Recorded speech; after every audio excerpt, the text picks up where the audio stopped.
Assalamualaikum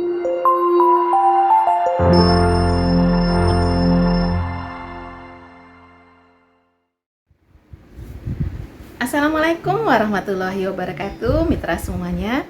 Ketemu lagi di Mitra Education. Hari ini kita akan membahas tentang analisis varian. Analisis varian ini dikembangkan oleh seorang ahli statistika modern yang juga seorang ahli genetika dan juga seorang akademisi yang berasal dari Inggris, yaitu Sir Leonard Visscher. Visscher merupakan tokoh penting dalam statistika modern karena mengembangkan statistika inferensial yang membahas tentang pengujian estimasi dan juga pengujian hipotesis.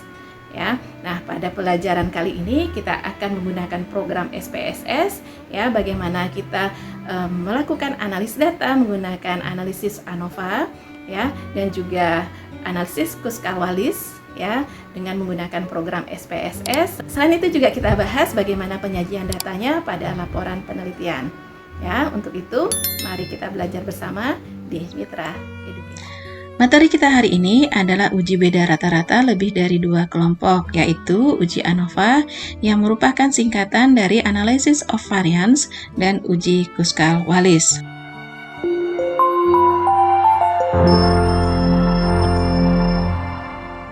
ANOVA yang kita pelajari hari ini adalah one way ANOVA, ya, karena pada one way ANOVA, ya, variabel yang dihubungkan adalah satu variabel independen dengan satu variabel dependen, sehingga uji yang digunakan adalah one way ANOVA. Uji ANOVA merupakan analisis statistik yang menguji perbedaan rata antar kelompok. Kelompok yang digunakan pada uji ANOVA adalah lebih dari 2 kelompok atau lebih dari 2 kategori. Nah, apa sih bedanya antara uji ANOVA dengan independent sample t-test? Pada independent sample t-test, ya, kelompok yang digunakan hanya 2 kelompok, sedangkan pada uji ANOVA kita menguji perbedaan rata-rata lebih dari 2 kelompok. Misalkan, ya, suatu penelitian ingin menguji apakah ada perbedaan rata berat badan bayi pada kelompok pertama, yaitu yang diberikan ASI eksklusif, kelompok yang kedua adalah yang diberikan susu formula, dan yang kelompok ketiga adalah yang diberikan campuran ASI dengan susu formula. Jadi ada 3 kelompok, maka uji yang kita gunakan karena lebih dari 2 kelompok, ya, maka uji statistik yang digunakan adalah uji ANOVA. Apa asumsi yang harus terpenuhi untuk uji ANOVA? Ya, karena uji ANOVA ini salah satu variabelnya berjenis numerik, maka harus dicek dulu distribusi datanya. Syarat untuk uji ANOVA wajib terdistribusi normal. Ya. Yang kedua adalah kelompok data merupakan kelompok independen. Yang ketiga, data yang dihubungkan adalah data numerik dengan data kategorik lebih dari 2 kategori atau kelompok. Ya, yang keempat adalah varians antar kelompok adalah homogen. Hipotesis yang diajukan pada uji ANOVA ini terdiri dari hipotesis 0 yang menyatakan bahwa rata-rata kelompok pertama sama dengan kelompok kedua sama dengan kelompok yang ketiga, atau bisa kita nyatakan bahwa tidak ada perbedaan rata-rata kelompok pertama, kelompok kedua, dan kelompok ketiga. Kalau dinotasikan, ya, mu pertama sama dengan mu kedua sama dengan mu ketiga. Nah, untuk hipotesis alternatif, ya, di sini menunjukkan bahwa ada salah satu kelompok yang berbeda. Ya, minimal ada salah satu kelompok yang berbeda. Misalkan kelompok 1 tidak sama dengan kelompok kedua, kemudian sama dengan kelompok ketiga, atau kelompok 1 sama dengan kelompok kedua tidak sama dengan kelompok ketiga. Ya, atau bisa kita nyatakan ada perbedaan rata-rata kelompok 1, 2, dan kelompok ketiga. Nah, bagaimanakah tampilan layout ANOVA? Ya, bisa kita lihat di sini bahwa di dalam uji ANOVA, ya, salah satu variabelnya berjenis numerik, ya. Jadi ada kolom untuk variabel numerik dan juga ada kolom untuk kelompok atau treatment, karena uji ANOVA juga sering digunakan pada penelitian yang bersifat eksperimen, ya. Ada kelompok treatmentnya dengan kelompok yang lebih dari 2 kategori, ya. Nah, prinsip di dalam uji ANOVA adalah membandingkan membandingkan variabilitas di dalam kelompok atau within group dengan variabilitas antar kelompok atau between group. Sehingga untuk mengetahui hal tersebut kita harus mengetahui bagaimanakah variabilitas yang ada pada kelompok A, ya. Jadi kita akan mengetahui juga bagaimanakah rata-rata atau means pada kelompok A dan variance yang ada pada kelompok A.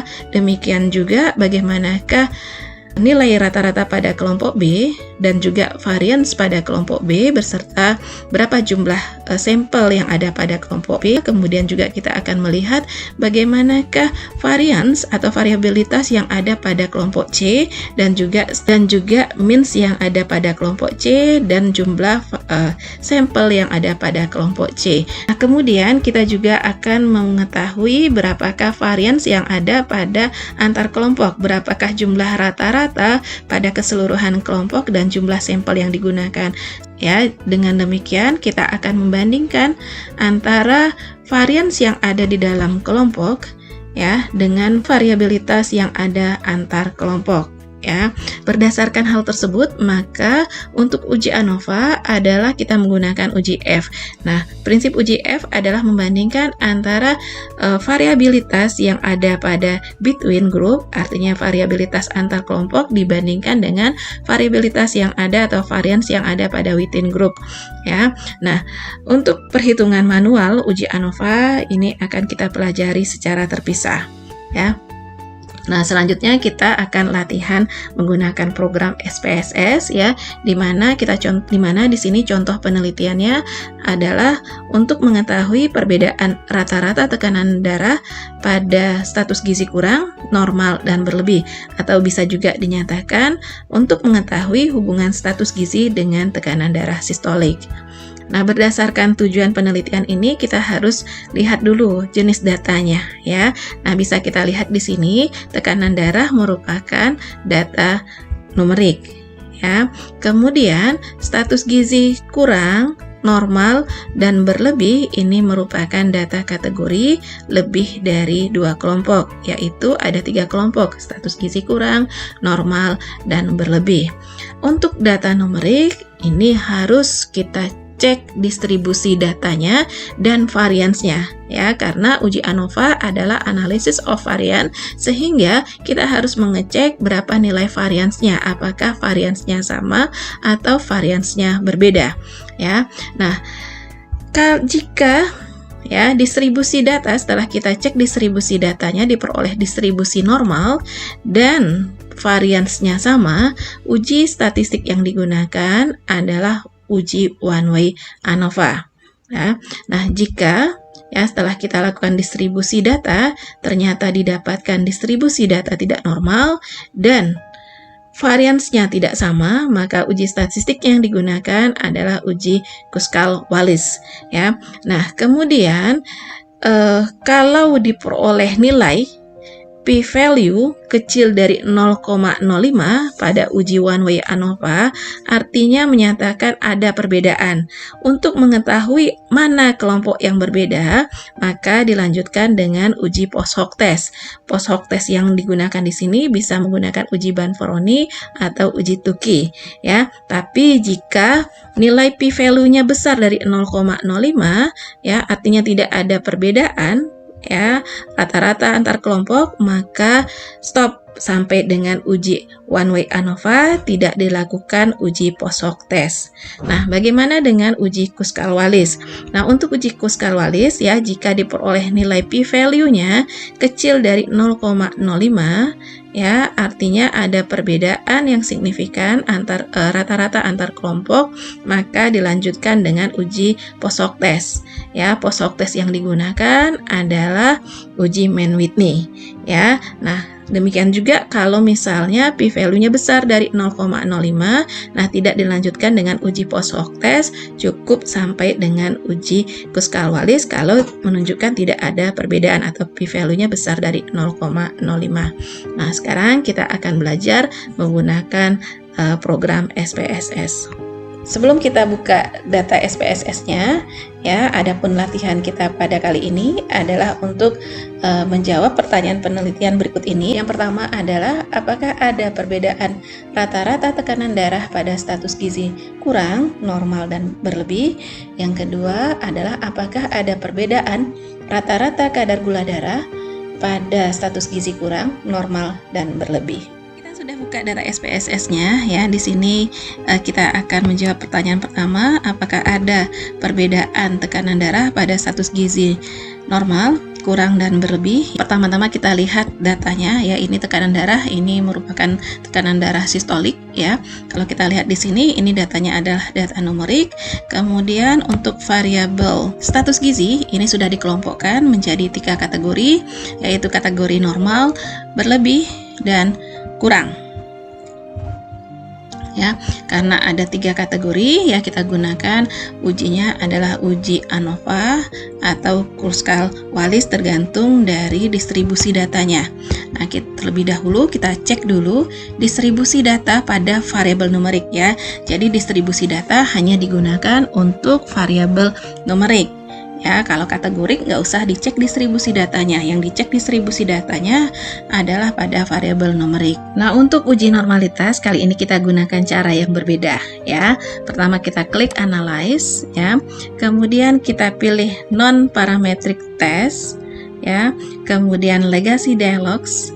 Kemudian kita ambil one sample KS atau one sample Kolmogorov-Smirnov karena pada penelitian ini respondennya lebih dari 50 responden sehingga kita gunakan one sample KS. Nah, kemudian kita masukkan variabel systole ya pada kotak dependent list ya. Kemudian oke. Nah, diperoleh di sini nilai signifikan adalah 0,87 ya, dibandingkan dengan alfa 0,05, artinya p-value lebih besar dari alfa. Kita simpulkan bahwa distribusi data pada variabel tekanan darah terdistribusi normal, sehingga kita gunakan ujinya adalah uji ANOVA. Ya, ada 2 syarat asumsi yang harus dipenuhi untuk uji ANOVA.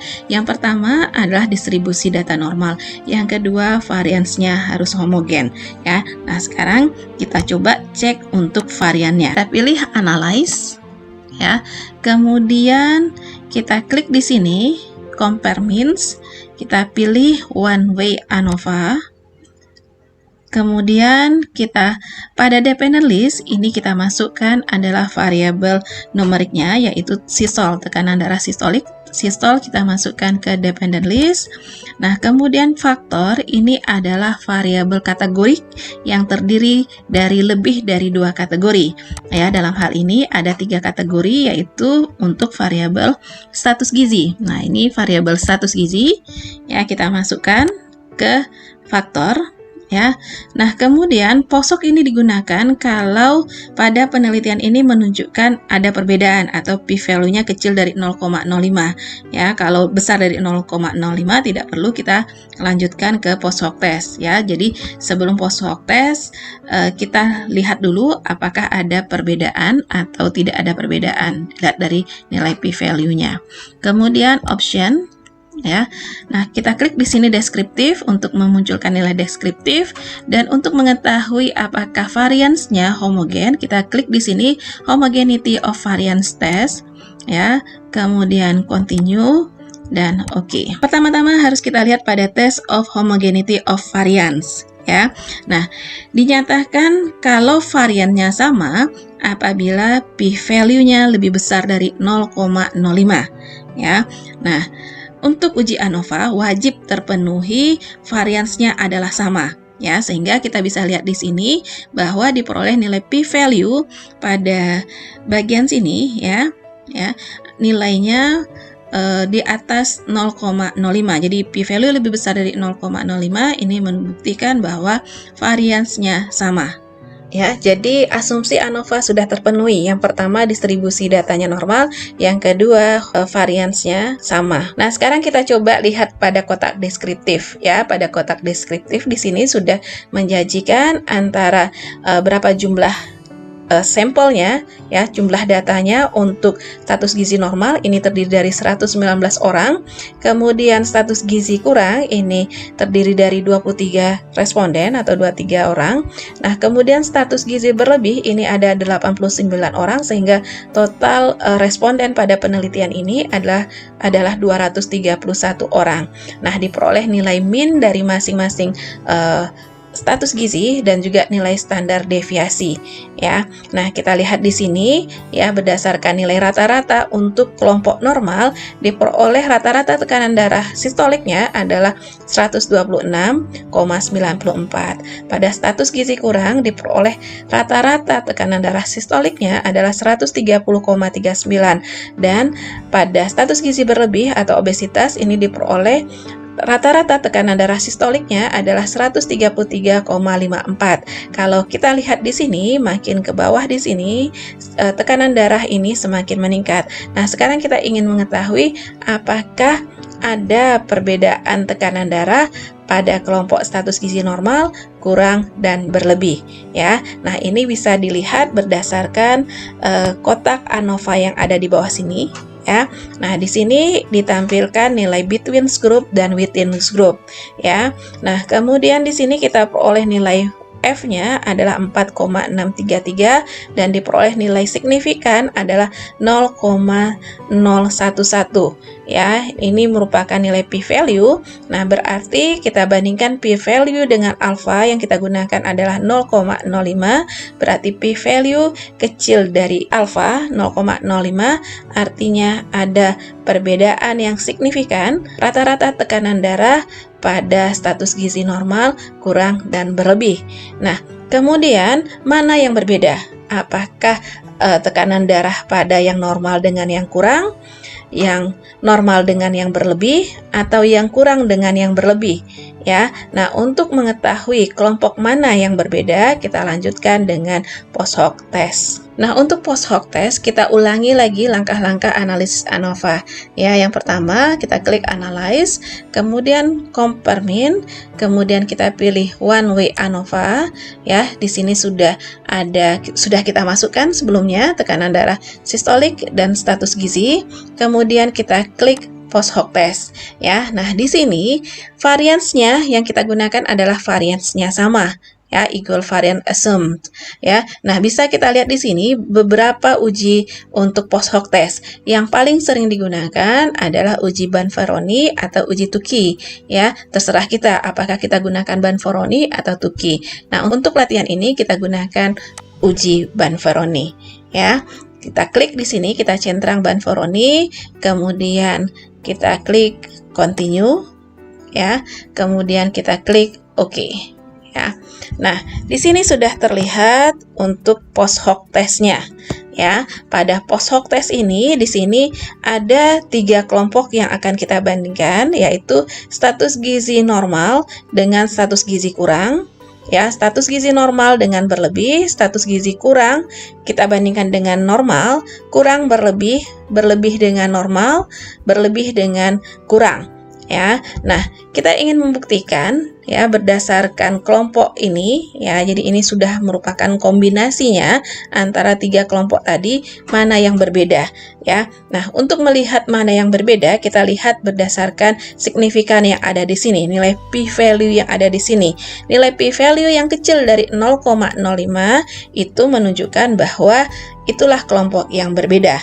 Nah, sekarang kita lihat di sini, yang kecil dari 0,05 adalah untuk status gizi normal dengan berlebih.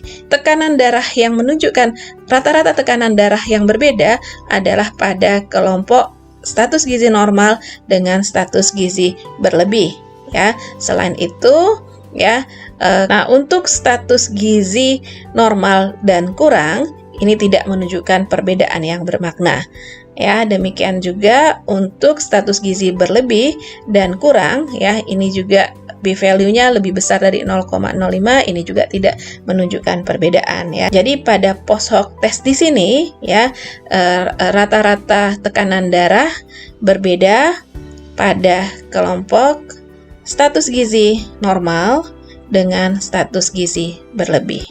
kita lakukan analisis data untuk uji ANOVA. Nah, sekarang bagaimana penyajian datanya? Nah, untuk penyajian data, ya, one way ANOVA, informasi yang kita masukkan ke dalam tabel adalah berapa jumlah respondennya atau N-nya, kemudian berapa nilai min untuk masing-masing kelompok, nilai standar deviasi untuk masing-masing kelompok, nilai F, dan p-value. Kemudian kita interpretasikan tabelnya berikut ini. Tabel 1 menunjukkan bahwa rata-rata tekanan darah meningkat sesuai dengan meningkatnya risiko status gizi. Hal ini dapat dilihat dari nilai rata tekanan darah sistolik pada kelompok status gizi normal, kurang, dan berlebih, yaitu masing-masing 126,94 mmHg, 130,39 mmHg, 133,54 mmHg. Hasil uji ANOVA memperlihatkan bahwa ada perbedaan yang signifikan rata-rata tekanan darah sistolik berdasarkan status gizi dengan p-value sama dengan 0,011. Analisis lebih lanjut dengan uji Banforoni memperlihatkan bahwa ada perbedaan yang bermakna tekanan darah sistolik pada kelompok status gizi normal dengan status gizi berlebih, dan tidak ada perbedaan tekanan darah sistolik pada status gizi normal dan kurang maupun status gizi kurang dan berlebih seperti disajikan pada tabel 2 berikut ini. Kita akan latihan untuk menjawab pertanyaan yang kedua, ya, pertanyaan penelitian nomor 2, yaitu apakah ada perbedaan rata kadar gula darah pada kelompok status gizi. Nah, kita lihat di sini untuk kadar gula darah, ya, datanya merupakan data numerik, kemudian status gizi ini terdiri dari 3 kategori, ya. Terlebih dahulu kita harus cek dulu untuk variabel numerik distribusi datanya, ya. Kita klik analyze, kemudian kita pakai yang non parametrik aja, uji one sample KS, ya. Kemudian non parametric test, kemudian legasi dialog, kemudian kita pilih one sample KS, ya. Kemudian ini kita reset, ya. Kemudian kita pindahkan untuk kadar gula darah, ya. Gula darah kita pindahkan pada tes variable list, kemudian oke. Nah, kita lihat data di sini, ya. Kadar gula darah, nilai signifikansinya, nilai p-value-nya adalah 0,00. Artinya nilai ini lebih kecil dari alfa, ya, 0,05, sehingga distribusi data, ya, untuk gula darah merupakan distribusi yang tidak normal, ya. Karena distribusi datanya tidak normal, sehingga analis yang kita gunakan adalah analis non parametrik, yaitu Kruskal-Wallis, ya. Caranya adalah, ya, kita klik analyze, kemudian kita pilih non parametric test.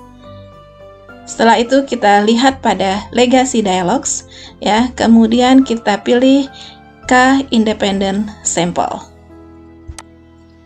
Pada tes variable list, ya, kita masukkan variabel numeriknya, yaitu kadar gula darah, ya. Variabel gula darah kita masukkan ke tes variable listnya, ya, untuk variabel numerik, sedangkan grouping variabel adalah variabel kategoriknya yang terdiri dari lebih dari 2 kategori, ya, yaitu status gizi.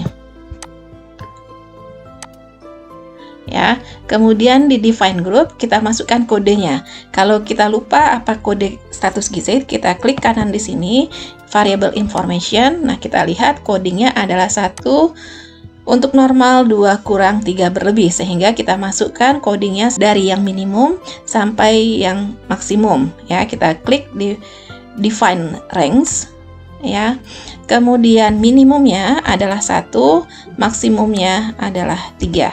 Kemudian continue, ya, kita lihat di sini, ya. Ini ujinya kita gunakan Kruskal-Wallis, ya. Kemudian kita klik option, ya, kita klik descriptive, kemudian continue dan oke. Nah, pada Kruskal-Wallis, ya, ini diperoleh bahwa, ya, rata-rata kadar gula darah adalah 93,84, ya, dengan jumlah N-nya 231. Ya, nilai minimum untuk kadar gula darah adalah 51, nilai maksimumnya adalah 600. Nah, karena ujinya di sini adalah uji non parametrik, sehingga informasi yang disajikan untuk non parametrik adalah nilai mean ranking, jadi nilai rata-rata peringkat ya pada status gizi normal, kurang dan berlebih ya. Nah, kemudian hasil uji statistik menunjukkan bahwa ya diperoleh nilai p-value sebesar 0,015 ya. Artinya p-value lebih kecil dari 0,05 ya, sehingga H0 ditolak dan kesimpulannya adalah ada perbedaan yang bermakna ya, rata kadar gula darah pada kelompok status gizi. Nah, pada kelompok mana yang berbeda? Nah, kita lanjutkan dengan posok tes. Tetapi kalau misalkan di sini nilai p-value-nya lebih besar dari 0,05 sehingga tidak dilanjutkan dengan posok tes. Posok tes dilanjutkan apabila diperoleh hasil statistik yang berbeda bermakna. Untuk mengetahui kelompok mana yang berbeda bermakna, ya kita lanjutkan pada uji Kuskal-Wallis ini. Posok tesnya menggunakan Mann-Whitney ya, di mana ada 3 kelompok yang ingin kita bandingkan, yaitu status gizi normal dengan status gizi kurang, status gizi normal dengan status gizi berlebih, dan status gizi kurang dengan status gizi berlebih ya. Caranya adalah kita klik analyze ya, kemudian kita pilih non parametric test, kemudian legacy dialogues, kemudian kita pilih two independent samples ya. Kemudian ya ini kita riset dulu ya, kemudian kita masukkan pada tes variable list adalah variabel yang berjenis numerik ya. Gula darah kita masukkan pada tes variable list. Nah, kemudian pada grouping variabel kita masukkan variabel status gizi ya. Nah, kemudian pada define group ya, sebelum kita ke define group ya, tadi saya katakan bahwa kita klik di sini variable information-nya ya. Untuk status gizi yang kita bandingkan adalah 3 kelompok ya. Apakah ada perbedaan status gizi normal dengan status gizi kurang ya, antara coding 1 dengan coding 2 ya. Kemudian untuk status gizi normal dengan status gizi berlebih atau coding 1 dengan coding 3, dan status gizi kurang dengan berlebih atau coding 2 dengan coding ketiga ya.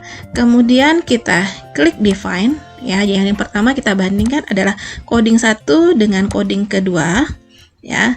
Kemudian continue, kemudian oke. Kemudian kita lanjutkan lagi ya, analyze, kemudian non parametric test, legacy dialogues, two independent sample ya. Nah, pada grouping variable di sini, ini yang kita bandingkan 1 dengan 2, yang sekarang kita akan bandingkan 1 dengan 3. Define group ya, 1 dengan coding 3, artinya yang normal dengan yang berlebih, continue, kemudian oke. Ya, selanjutnya seperti yang tadi kita akan bandingkan juga untuk coding 2 dengan coding 3. Non parametric test, legacy dialogues, kemudian two independent sample ya. Ini kita bandingkan. Kita klik di sini grouping variable, define grupnya, kita bandingkan antara coding kedua ya, grup kedua yaitu yang status gizi kurang dengan 3 status gizi berlebih, kemudian continue dan oke. Ya, kita lihat output SPSS yang dihasilkan ya. Untuk kita tarik ke atas.